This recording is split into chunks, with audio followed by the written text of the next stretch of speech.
Welcome back, everybody, to another deep dive. Today, we're going to be taking a look at Japan. Yeah, We've got two really interesting sources here. And, it's always interesting to look at Japan it because there's is. so much going on over there.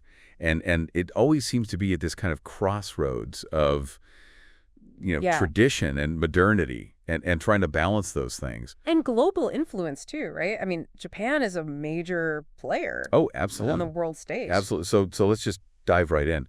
Yeah. Um, One of the things that struck me right away was this whole issue with U.S.-Japan relations. Yeah. It seems like things are a little bit tense right now.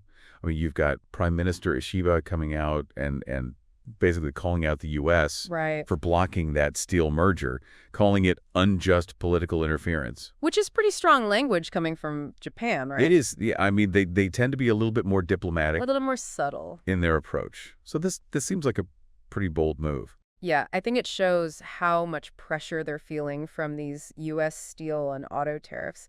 You're really worried about the economic impact. And it's not just the economic impact. I mean, it's also the kind of geopolitical implications Oh, absolutely. of all this.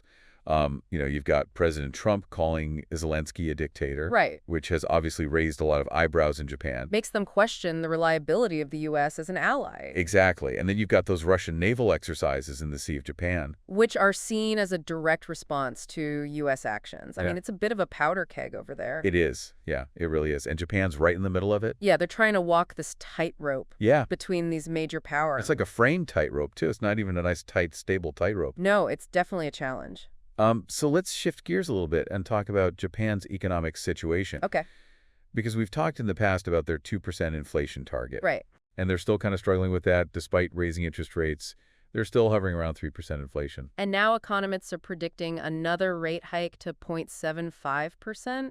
Which seems a little bit counterintuitive because usually when interest rates go up, investors get a little bit nervous. Right. But in this case, it seems like they're actually pretty happy about it. I mean, bank stocks are at an 18-year high. Yeah, it's an interesting situation. I think it has to do with the fact that they see it as a sign of confidence in the economy. Okay. That the government's willing to take these steps to try to control inflation, but there's also this underlying concern about those U.S. auto tariffs. Yeah, those are still looming out there. They could really shave a significant chunk off of their GDP. Yeah, like 0.2%, they're saying. Yeah, it's a real threat. So it's kind of a mixed bag, right? You've got some positive indicators, Right.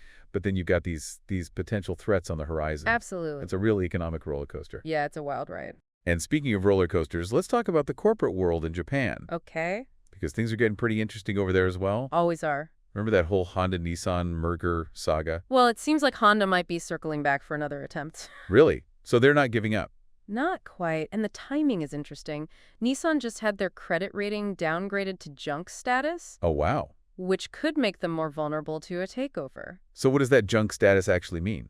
Well, it basically means that credit rating agencies see them as a riskier investment, Right. which could make it harder for them to secure loans and attract investors. It weakens their position Okay. and could make them a more tempting target for a company like Honda. So Honda's kind of swooping in at just the right moment, potentially. Yeah, it looks like they're playing a bit of a power game. And it's not just Honda and Nissan. I mean, you've got all these other players making moves as well. Right, you've got KKR taking a huge stake in Fujisoft. You've got Bain Capital grabbing a chunk of Seven & I Holdings.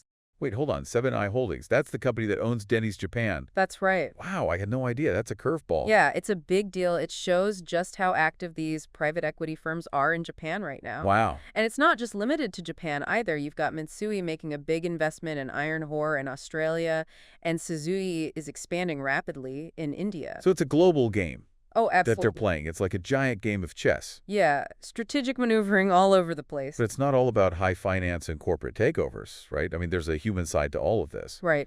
And our sources mentioned a tragic accident at the Takaiyu Onsen Hot Springs Resort in Fukushima, Oh, yeah. where 3 people lost their lives due to a suspected toxic gas leak during maintenance work. Really sad situation. It is, yeah. It's a reminder that progress and development often come at a cost. Absolutely. And it highlights the need for safety, especially in a region that's already been through so much. Right, especially with the Fukushima nuclear disaster still fresh in everyone's minds. Yeah, it's a sensitive issue for sure. It is. So it's kind of a complex picture right now in Japan. You've got these economic challenges, geopolitical tensions, corporate maneuvering, and then these really stark reminders Right. of the human cost of progress. It's a lot to unpack. It is. It really is. But it's a fascinating story and one that we're going to continue to follow closely. Absolutely. I think there's a lot more to come. Yeah, definitely. It makes you think about, all the things Japan is going through right now. How much of it is, this push and pull Yeah. between tradition and modernity? You're right. It's like this underlying theme that connects so much of what's happening there. Like, for example, this whole debate about the imperial family lineage. Right. The idea of allowing female members to keep their status even after marriage. It's huge, right? It is, yeah. It's like a fundamental shift in how they view the role of women. Yeah, and it could have massive implications down the line. I mean, could we see a female emperor someday? It's definitely a possibility. And it makes you wonder how these changing societal norms Right. are going to influence Japan's political and economic landscape as well. Oh, absolutely. Everything's connected. Speaking of which, there's another interesting development that I noticed. Japan's now officially recognizing Taiwanese nationality on family registration forms. Interesting. That's a pretty big deal. It is, yeah. Especially given China's stance on Taiwan. Right. It seems like Japan's making a statement there. Yeah, they're definitely sending a message. A subtle but powerful one. It's like a strategic whisper. Exactly. So putting it all together, Japan's facing some pretty serious challenges right now. No doubt. A strained relationship with the U.S., an unpredictable Russia right on their doorstep, economic uncertainty, and these internal societal shifts. It's a lot. It is. But, they've always been a resilient nation. That's true. They've bounced back from some pretty tough situations in the past. What I'm really curious about is how they're going to navigate this current set of challenges. Yeah, it's a fascinating question. Will they lean more heavily on the U.S., or will they try to forge a more independent path? How will they manage their relationship with China? And how will they balance their own traditions with the demands of a rapidly changing world? Right. It's a balancing act for sure. It is. And the decisions they make are going to have ripple effects far beyond their borders. Absolutely. What happens in Japan doesn't stay in Japan. So what are the key takeaways here for our listeners? Well, I think the biggest one is that we're living in an interconnected world. Actions taken by one nation have consequences for everyone. It's like a gunfly effect. Exactly. And I think another important takeaway is that change is inevitable. Yeah. Those who can adapt quickly are going to have a real advantage. And Japan's really being put to the test on that front right now. They are. And finally, I think this whole situation highlights the importance of understanding different cultural perspectives. Yeah. Japan's approach to things is shaped by their unique history and cultural values. It's a reminder that there's no one-size-fits-all solution. Right. We need to be open to different ways of thinking and doing things. Absolutely. I think Japan has a lot to teach us in that regard. I agree. So much wisdom and experience to draw from. Yeah, they're a fascinating culture. They really are. Well, this has been an incredibly insightful deep dive. It has. We've covered a lot of ground, and it's clear that Japan is at a pivotal moment. A crossroads. Exactly. So before we sign off, I want to leave our listeners with one final thought. Okay. Given all of the forces at play right now, what do you think the future holds for Japan?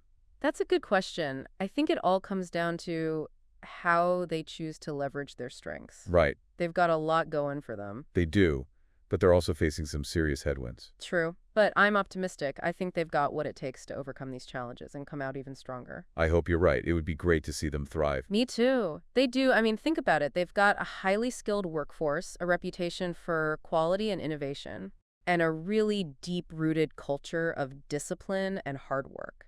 Yeah, those are some serious assets. So where do you see the most potential for growth? What sectors should we be keeping an eye on?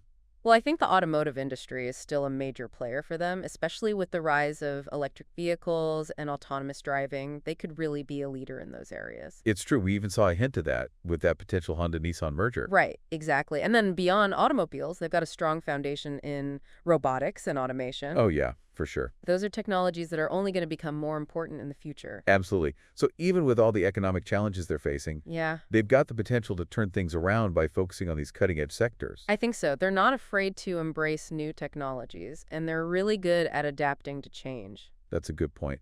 And let's not forget about their cultural influence either. Oh, right. I mean, Japanese anime, manga, video games, fashion. Huge global following. It's huge. That kind of soft power is a major asset. It is. It generates a lot of interest in their culture, and it creates a positive image for them worldwide. Exactly. So they can leverage that to attract talent, boost tourism, build international partnerships. Absolutely. It's a powerful tool. It is. Well, this has been a really fascinating deep dive. Yeah, it has. We've covered a lot of ground today. A lot going on over there. It's clear that Japan's at a really critical juncture. A crossroads, for sure. So as we wrap things up here, what do you think is the most important thing for our listeners to take away from this conversation?